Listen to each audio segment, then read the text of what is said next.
Alice's Egg Adventure.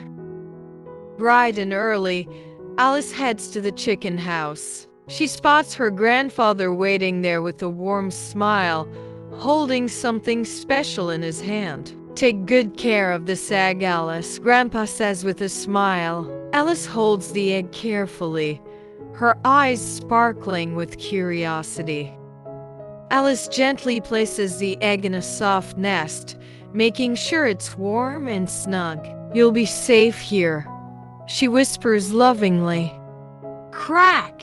The egg wiggles and splits, revealing a tiny, fluffy chick. With tiny grains in her hand, Alice feeds her new friend. The little chick chirps happily. Their laughter and chirps fill the air as they play together. The little chick is now a beautiful hen. Alice strokes its feathers proudly. One morning, Alice finds the new eggs in the nest. She smiles, remembering how it all started.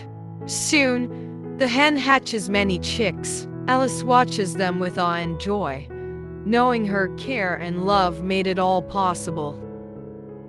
Years later, Alice stands tall as the proud owner of a bustling chicken farm. With countless hens and chicks thriving under her care, she smiles, remembering the simple egg that started it all. The story of Alice's journey emphasizes the importance of patience, hard work, and care in nurturing something from the beginning to success. From receiving a single egg from her grandfather to becoming the proud owner of a large, thriving chicken farm.